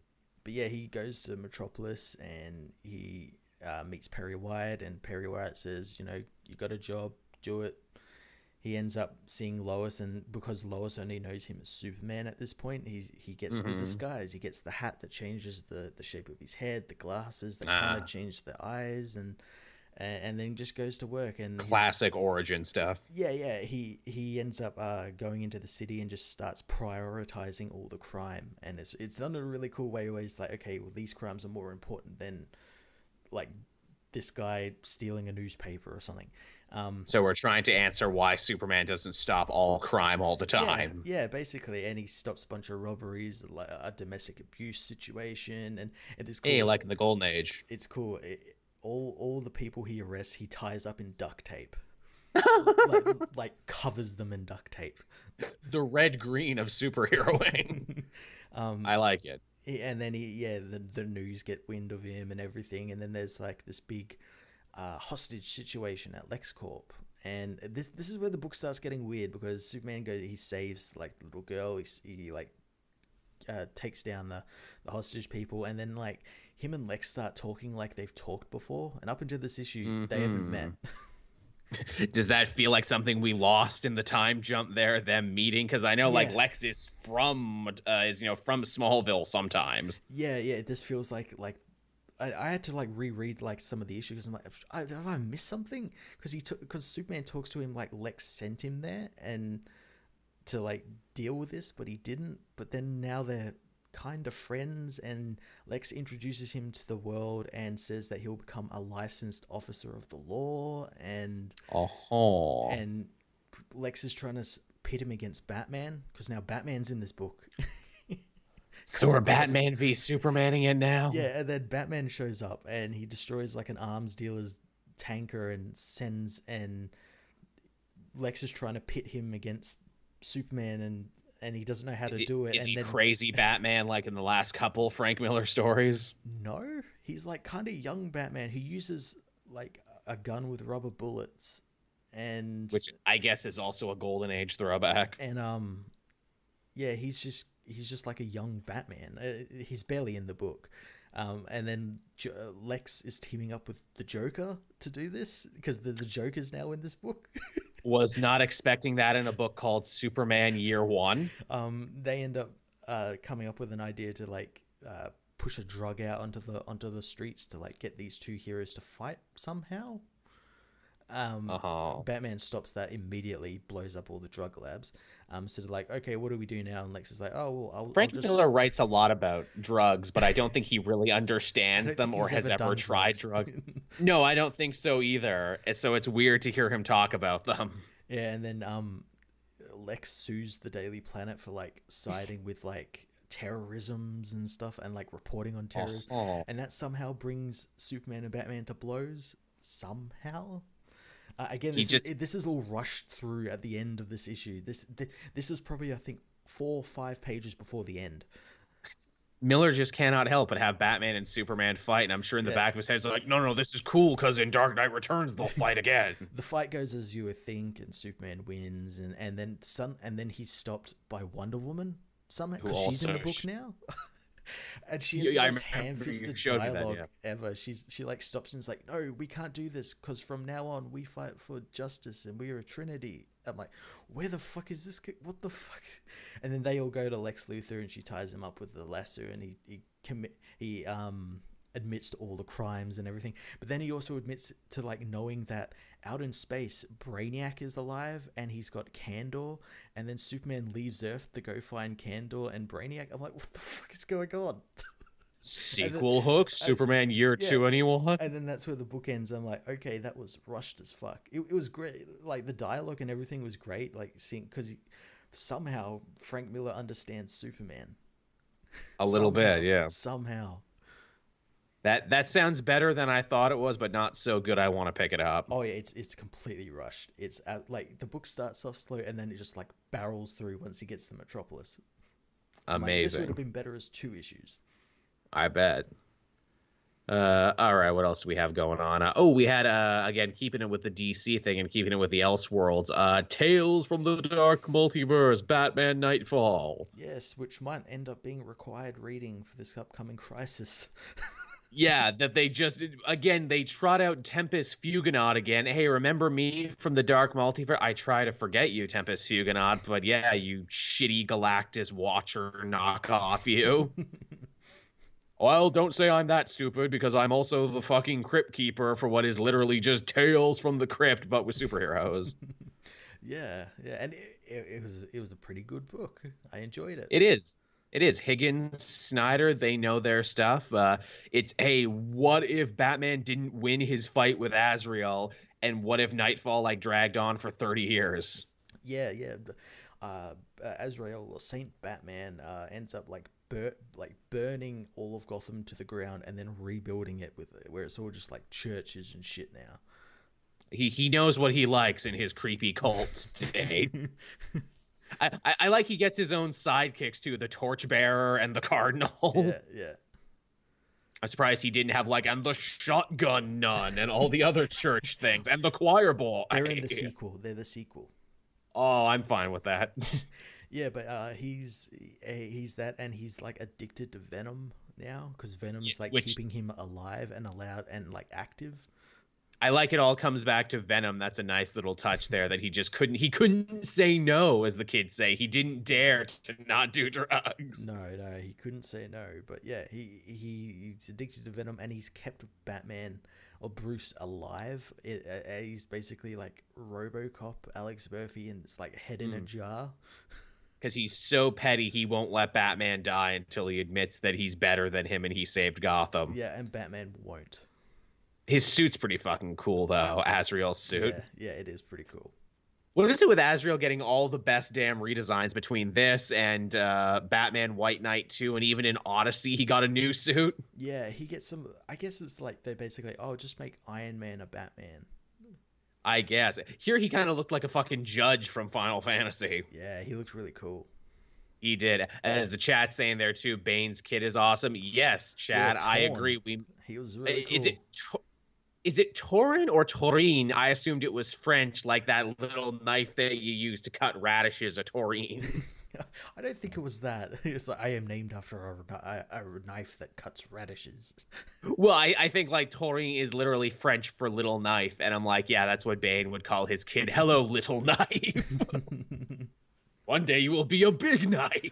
Yeah, and I think that's called a sword. And yeah, so this kid, he's a metahuman because his father took so much venom that like it seeped into his genes, and he passed that on. So now like he can basically like Hulk out whenever he wants. Which I love that as a concept. I absorbed venom in utero. My body makes it naturally, so I don't have any stupid fucking tubes for you to cut. And Batman even says, "But where are your tubes, young man? I don't have any tubes, stupid." Also, his mom is Lady Shiva, which is pretty great. Is that confirmed? I just assumed that they were like working together. They do. I think they do offhandedly say that Okay. she calls Bane my love. So, maybe she was just very friendly, but I think that's what they seem to imply. Also, he's like half Asian too, so there you go. That's true, yeah. But yeah, so I like that in a city ruled by the Church of Saint Dumas, the League of Assassins are the good guys. The League of Assassins are the good guys, and like Penguin is a good guy. Yeah, he was helping out, man. I mean, I'm sure he got paid for what he did. Oh yeah, but yeah, it was cool like seeing the city that's basically like run like a totalitarian state, and it's always seems to be on the precipice of chaos. Yep. Look, Azrael built the wall. He built the wall, and he's keeping out the parasite plague and the Floronic Man sickness and everything else, and he refuses to put the wall down. Yeah, the world is not his problem yet. No, the world is not his problem yet, which I like. That kind of becomes a thing where the League of Assassins are like, look, we not only have to save Gotham, but we have to save you, Bruce, because, you guys were such a symbol of struggling against darkness and hard times and, winning, essentially. You can't have one without the other, basically. And I'm like, wow, that's a really nice way to look at Batman, actually, where it's like, no, you need them because they do inspire people. Mm-hmm. And they're like, look, I know your body is shit, but we gave you nano machines, son. Yeah, nanobats, son. He literally becomes a fucking Metal Gear boss, the broken Batman, whose body is made out of nano machines that look like bats. Yeah, and that end fight was so cool. So they end up going to the Batcave and fighting Jean-Paul and all these people. I love that, like, Batman just, like, his like, roundabout way of, like, not killing. It's like, oh, the suit allows me to, like, take your genetic material when I touch you. So technically I'm not killing you. You still live on in me. Yeah, maybe 30 years of torture broke his mind, maybe. just a little bit. Just a little bit. Just... Also, friggin' poor Torin there gets his arm ripped off. That was so cool. He friggin' drinks the venom from his bloodstream like it was fucking Ninja Scroll, and I bet that's what it was a reference to, because Higgins is a nerd, and I bet he saw that movie at the same age I did. But yeah, that's crazy. And ultimately, Kid Bane gets the victory by stabbing, Azrael with the original arm blade that he used to kill his dad. I thought that was a nice touch, because they set it up earlier that Azrael, like Batman, has like a wall of his old suits. Mm-hmm. And that when that suit thing gets shattered, he gets the original gauntlet and uses it. I thought that was pretty cool. That was a really nice touch. Yeah, and they all think they've won, but yeah, they haven't, because this is the Dark Multiverse. So like Bruce is like insane, and he kills Torn, and Shiva is like, no, like Gotham's like fucked. Yeah, or the world is fucked. I need to keep Yeah. it closed. Azrael actually had the right idea. I'd never tell him, but he actually had the right idea. Yeah, you're To where dead. it's funny.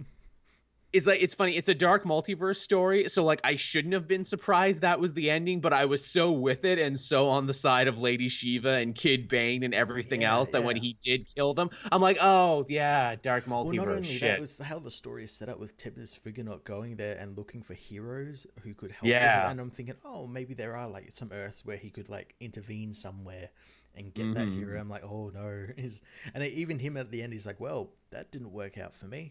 Yeah. Oh, that ended really dark. That really got out of hand. That really accelerated, didn't Yeah, it? well, on to the next Earth. On to the next one. Also, Which why are you in the Dark Multiverse when you're in the Flash Forward book saying the Dark Multiverse is killing the main universe? Shut up. That's why. It's a different Tempest Figure. Tempest Fugonaut goes where he wants. Also, too, I have to wonder this whole, oh, I'm scouring the dark universe looking for heroes that could take place in this crisis. In the back of my mind, I'm like, oh, that was supposed to be the new age of heroes, wasn't it? That was supposed to be Feels Sideways like it. and not Hulk and Silencer. But oh yeah, those characters suck and no one wants to read about them. So it's like, okay, what if there's more evil Batman out there? I'm really glad the next ones are going to be like Superman and Green Lantern and like not Batman centric, because I swear to God, we are at critical mass for evil Batman. Yeah, but now I imagine if this book does popular, we'll see that Batman the Broken again somewhere. He is a cool premise. I do like him. He is, but yeah, again, it's just another Batman. Too many evil Batmans. Yeah. Too many evil characters in general right now. What if blank character but evil? Mhm. But still pretty fun, still pretty cool. I liked it. I'm really excited for the other ones too to see what directions they go with I'm them. excited for the death of Superman one next. Especially now that we know where it's like, no. It's like, here's the story, but we can also jump ahead 30 years. Mm-hmm. All right, what else did you want to talk about, Matt? We had X-Men issue 1. That's right, we did. I totally forgot about this. See, you know why? Because I'm looking at the videos and I have it backwards because we put the podcast out after that. Usually it's I go podcast, then here's all the new books for the week. But yeah, X-Men, focusing on Cyclops and the extended Summers family. Yeah, it's kind of like a I wouldn't say like a slower issue, because like not a lot really happens, but like we just get like the X-Men doing what the X-Men do. They're like fighting Orchis. You know, Orchis is still doing their evil shenanigans and trying to kill the mutants and stuff. We meet their leader this issue. Yeah, Devo. He's gonna whip those mutants good. Whip them good. Which it's funny, in the back of my mind, I'm like, oh, Devo, what a fun band reference. And I'm like, no, wait, Devo literally means de-evolution. Yep. Yeah, Devious. devious and de-evolution. I'm like, oh, that makes a lot of sense for an X-Men villain who are all about evolution. Yeah. Yeah, we get to see the summer house on the moon. Yeah, he chose to live on the moon next to the Inhumans, so they often get each other's mail and go for a cup of sugar and whatnot. Man, I really want that. Cyclops checking his moon mail in the morning, and there's Black Ball over. Hello, neighbor. Oh, hello. You're still coming over for cards, aren't you? Oh, yeah, just got to kill some more Orchis guys. Hey, how are the other Inhumans doing? Still dead, but, it's fine. Donny Cates loves us. He's probably going to write us again in something. Oh, that's good. Bye. Man, you could just do endless, like, sitcom shenanigans. Like, even them all coming together for dinner is a big sitcom shenanigan. Yeah. Oh, here's the Watcher. Mm-hmm. Here's Vulcan, who burns everybody's steaks because he burns with hot white power, and also because he's only ever been a villain. and Wolverine gets violent over it. Yeah, look, man, don't make me hurt you. Yeah, the extended Summers clan and Wolverine, because we buried the hatchet. Well, as we learnt in was it Powers of X or House of the last issue of those series, we learned that there's probably some fucking going on between him, Jean, and Scott. As Nightcrawler said, we must repopulate. We must bring more mutants back to Krakoa, and we can't just bring them all back to life. So we're gonna have to have a team of super virile studs scoring around the clock. I'll do my part naturally. If this wasn't even more of a cult, it is now. Literally, we're all doing some big polyamory up in here, and when even they show us like, oh, and here's like the summer house as it is. Hey, why are Gene Scott's and Logan's rooms all connected and none of the other rooms are connected? Use your imagination, says Hickman. I've read your fan fiction and I have some ideas. You see, the mutants invented this thing called a train. I mean, what's good for Krakoa is good for everyone. Also, too, I love that, people are like, ooh, isn't this crazy? X-Men are sexy again. They're putting sex back in the X-Men franchise. I'm like, guys, it was always there in the Claremont era. Because Claremont was himself a huge fetishist in real life, so I love the idea where it's like, yes, Hickman, finally, he made mutants horny again. That was his mandate. It's like, I've got a script. It's like, what is that going to make the mutants horny again? They're like, that's genius. I imagine when he got all the other writers together, like Percy and Teenie Howard and everyone else, and it's like, okay, yeah, time travel, Moira, blah, blah, blah, blah, blah, mankind being mutants' worst enemies, and how do you be heroes to people when, they're going to kill you? Yeah. But let me tell you who's fucking who, okay? Yeah, this is what I really wanted. Charts and graphs. Yeah, because he always does. This is why I took the book, everybody. This is why. Because really, we just need some more banging is what we need. Also, I'll be done my run at 12 issues, but also we're getting an X-Corp book. That's just banging in that. That's all that is. Yeah, Marauders banging on the 7 seas. Just banging on the seas. There's no laws out there. You go into international waters, you can just do whatever you want. It's fine. We take it to some crazy places. Oh, Lockheed the Dragon gets involved. I tell you what. And that's the thing. Full penetration. And the thing is, they show it. They show it, but it's tasteful is the thing. Sometimes they fight Orchis, then they bang. Orchis, bang. Orchis, bang. Look, we got this character, Angel. He can fly. We would really be doing ourselves a disservice if we didn't have an Airborne 69 scene. It's all I'm saying, guys. Is multiple man. I mean, come on, Jamie Madrox. He's a walking gangbang. This is Marvel Comics under Kevin Feige, everyone. This is the new thing. Feige's like, call Hickman into my office, so I see what you're doing, and I love it. I'm going to extend your run forever. I want in. Is what I want. Whatever you're selling, sir, I am buying. Nightcrawler, ooh, I'm over here. Ooh, I'm over here. Oh, I'm up here now. Oh, I'm down here now. Da-da-da. The aristocrats. That's all this book is. It's just Hickman's long-winded aristocrats joke. After 12 issues in 3 years, that's the thing. Xavier's going to take off his helmet, and they called it the aristocrats. I would not be mad. I wouldn't be at all. The Arista X-crats is what it is. You make sure to put an X in there. But yeah, this book's good. It is. It's really good. I know we seem to get sidetracked there, but it's good. We promise stuff's going on outside fucking, but it's pretty good. It's mainly fucking. I do like that Corsair is the guy who's like, hey, is this right? Does this thing all have like an evil culty undercurrent? And Cyclops is like, nah. I do like that they're keeping, because that's the one thing that kind of annoyed me about Cyclops, but I've kind of grown to like it, is that he's so intent on like believing in something. Oh yeah. He gets like ironically blinded by it. The man whose whole power is tied to sight gets blind very easily. Yeah, and that's exactly what he's kind of doing here. Like when his father says, "This is a bit culty," bit culty. He's like, "Nah, it's all good. It's all good." I also question Chill. Like, wait, did they bring Crosshair back to life? Because I know he like was dying at some point. I don't know if he did die, but they were kind of making it seem like he was just coming back from space. So like he doesn't live on Krakoa, so he's not like drinking the Kool-Aid all the time. Yeah, and technically he's also human as well, isn't he?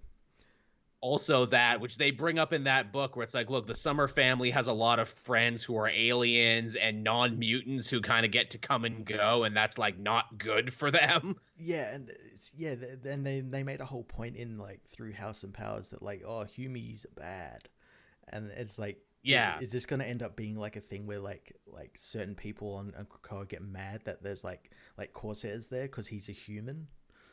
yeah, It's like, oh, get we these can't damn trust them. humans out here. Can't trust them. That's going to be an interesting thing. I'll be interested to see when Deadpool enters the story too, as I've said before, because Deadpool, while not a mutant, has always been on like X-Force and all of these Mhm. other teams and Weapon X, and has always been involved. Yeah, he'd be down for a fucking. Oh, of course he would. I mean, he's there. He's first in line. Well, especially too because they seek to imply that his daughter does actually have a latent X gene, so that Mhm. would be interesting if they wanted to do that. And he's still like the on again, off again stepfather of like Kid Apocalypse, Mhm. so that would be fun. Yeah. But yeah, good book, especially if you love implied mutant fucking, Which we do. which we certainly do. Let the comic multiverse be the first podcast of implied mutant fucking. This is going to be the thing now for every new book that we cover, where it's like, all right, now who's banging who in this issue? You think, Matt? Who's getting all up in whose business? But yeah, good stuff, X-Men. We're all about it. Yeah. What else? I think I had like one more book. What was that? Guardians of the Galaxy. I caught up on issue 9 and number 10. Oh, I haven't caught up on those yet. It's hard to believe that he's going to be done the book at 12, Yeah. which is good, I guess, because he's leading up to a hell of a finale. They're still fighting the Universal Church of Truth. Rocket is trying to help them out, even though he's sick and dying. And as we find out, he can't actually leave his robot, or he'll die even quicker. Oh, okay. Yeah, so that sucks for him. Also, this book surprisingly ties together with what was going on in that Thanos miniseries. Oh, really? Yeah, because at the end of that book, we found out Gamora was actually like babysitting little kid Magus. And you're like, well, how the fuck does that work? Oh, wow. And because obviously we thought, oh, well, the Universal Church of Truth is doing what it always does. It's going to try and resurrect the Magus. And here, Patriarch even says to Quill, look, the reason we came from the future is that the future excuse me, sorry, that really came out of nowhere. The future, it just wasn't destroyed, Peter, it was annihilated. Ooh. So they're laying the seeds for that. But we thought if we came back in time, stole a bunch of energy from Earth, we could go back to the future and destroy death. And it's like, so they're going to do that with the Magus? No, you know who's in the cocoon, Matt? Who's that? Drax the Destroyer. Oh, shit. Oh, shit. That's But coming not back from, like, Infinity Warps. Yes, but not the Drax the Destroyer you think. It's not Arthur Douglas. It's the old original. one? Yeah. It's the with the cape and everything. It's the original one. And at first, Quill's all happy, like, "Oh, cool, Drax, you're here. You can help us. You're gonna save us, right?" He's like, "No, I don't fucking know who you are, asshole." Oh, that's awesome. And I'm not just Drax on my own. I have a whole Destroyer Legion that's gonna like conquer Earth now. Oh, that's awesome. And that means that to defeat them, Rocket and Groot have to recruit little kid Magus to come and help them. Nice. And he's super on board with it. He's like, yeah, I was getting crazy bored on this planet. Yeah, let's go do some shit. Which means that we've actually kind of grown the team now, that when this is all over, we might have Drax back, but a different Drax, and we might have Kid Magus on the team too. Nice. That's awesome. I got to catch up on that book. It's good shit, and these last two issues read really well together back to back. Awesome. Yeah, so that's what I read this week. Cool. The final book I had was Justice League issue 34. Haven't read this yet. I was saving this for tomorrow. Do tell. This is goddamn awesome book. So yeah, the different timelines, the past, present, and future, all getting close to finding the totalities. They basically got them. They just need to contact Starman in the present to like connect them all together. They end up doing that, and while they do that, Starman also is fighting Lex, like the Apex Lex, as well as Hawkgirl's fighting him. And Hawkgirl used her that wing power thing that she has Right. too early. So, and she's powering the Ultra Monitor, which is those three monitors Mm. together that are fighting Perpetua. Did, And did the fusion dance. yeah, they got the fusion earrings, the Patara earrings, and they end up fighting her, and their powers are like fading because like Kendra used her power too early, so it's like weakening and everything. Yes, I remember this. All because she wanted to go after Lex because of what he did to John. Um, Starman manages to get the portals open, and the Justice League from the past with the JSA come to the future, or come to the Right. present. While in the future, the Trinity still fight Brainiac 1 million, but they also get backup because Kamandi went back to get the Justice League Beyond, but Right, also I remember that.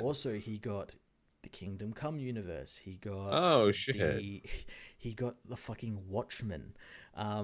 Really? Yeah, fucking Night Owls in the team. He Okay. got what? Who else did he get? Oh, he got like fucking everyone you can think of.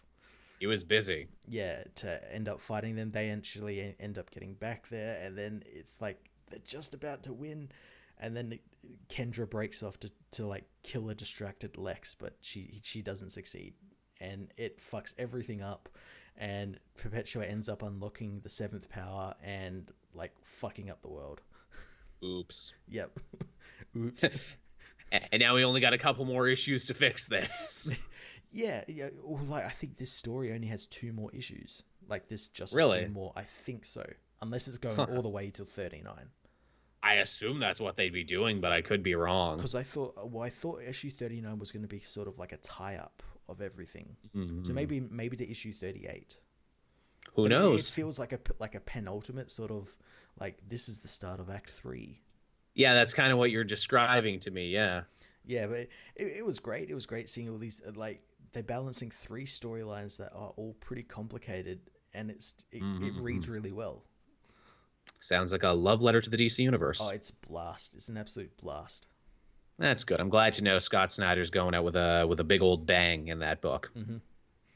I guess too. This is normally the part where we'd start winding down, but I guess because we do have a live chat here, let's take a couple more questions here before we call it a night. Let's do that. Yeah, where are we at, Matt, in time as it stands right now? About an hour 38 ish. Okay, that's where I usually like the show to be. So yes, people in the chat there, JT Wizzy, Space Lord, Tevi, everyone else who has been commenting all night long. This is the time. If you have Q's, we have A's. Hmm. Yeah. Dun, dun, dun, dun, dun. How do I feel about Flash Forward issue 2? Haven't read it yet. That book's at like Putting the it bottom off. of my pile. And we all do that. CrusaderCon, what's your choice of energy drink? I prefer Red Bull. Zevia, that drink I like so much, they have energy drinks now. I don't drink them all the time though, because I just genuinely don't like the taste. I'm more of a coffee tea man myself. What about you, Matt? I'm partial to Monster mainly because they do a sugar-free variant, and That's good. they do a really nice like orange sugar-free variant, which tastes very nice. Tastes like orange juice. Have you tried Bang energy drink? I know a lot of people take that as like a pre-workout too. Never heard of it. Nah, it must be a North American thing. DNG, who's the big spoon in the Cyclops Gene Wolverine sandwich? I mean, I think Wolverine It is the ain't. meat because he's short. Yeah, I was about to say it ain't Wolverine. No, yeah, I think just by size, he literally can't be the big spoon. I think Gene is on the outside, Wolverine there, and Scott way at the back. But his arms are long, so he's able to like hug all of them. Yeah, his weird long alien arms. It's very, oh, your big long alien arms, Scott. You look like a fucking alien. Hey, just my stepmom's an alien. Shut up. Stupid, sexy alien stepmom. That's when you know it's getting weird. Anyone catch Watchmen? No, KT, because we're doing this. Although I'm hearing good things about it now, suddenly. See, that's the thing. Like, it's a show that doesn't need to be made, and like everything that like Damon Lindelof has been saying has just been like edgy shit to defend the show. So I'm like, oh, of course. And people, of course, are gonna like it because it's like relevant, quote unquote. Yeah. Would you like if Scott Snyder wrote Green Arrow? Yes, definitely. I don't think it's ever going to happen, but yo, I'd be so down for it. Yeah, whatever happened to like apparently he was getting another series. Green, Uh, that's not happening now, is it? Fuck him, apparently. That thing with the box. Yeah, what about that? Man, I would love to get Snyder drunk one night at a con and be like, yo, what was up with the box? I bet like it was supposed to have a piece of the totality in it or something. Yeah, so like another doorknob or something for Mm. to Lex's or something. I don't know. Amazing Spider-Man. What show would you recommend? I just watched Breaking Bad. Oh man, recommend a good show, Matt. I know people in the chat said Primal, Man of Salt. I watched the first episode of Primal. I haven't finished it yet, It's so but good. yeah, it's really It's fucking so good. damn good. It's really. What show would I recommend? I would recommend. I actually just like binge through a show called Yellowstone, Oh yeah, I've and heard of that. it's kind of like a western, kind of like your Longmire or something. It's written by the guy who wrote Sicario and Wind River and all Oh. those movies. So he knows what he's doing, and he's got Kevin Costner in it, and it's pretty good. It's pretty good. It's just it's insane. Like some of the shit they do in that show, like in terms of like plot, it's like insane, and it gets a good laugh out of me. But it's pretty damn good, nicely shot. Hmm. Yeah, I'm binging a bunch of old shows too. Again, I'm slowly working my way through It's Always Sunny in Philadelphia. I've Mm. gotten back on that after not watching it for a long time. Mm-hmm. Also, to a Critical Role, they did a Deadwood special today, and I'm like, man, Oh, Deadwood's pretty nice. good. Nice. Deadwood is great. That Deadwood movie was great.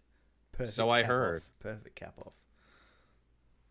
I feel like there's so many shows I should recommend, but I can't. Oh, what is it? If you like weird offbeat comedy, that What We Do in the Shadow show is pretty great. I've been Oh, thinking about that a lot recently. the guys like the some of the guys that worked on there made another show called Wellington Paranormal, and it's just started its second Mm. season, and it's about the cops that were originally in the What We Do with the Shadows movie, Oh shit, really? and like all like the crazy like werewolf shenanigans and shit in like New Zealand.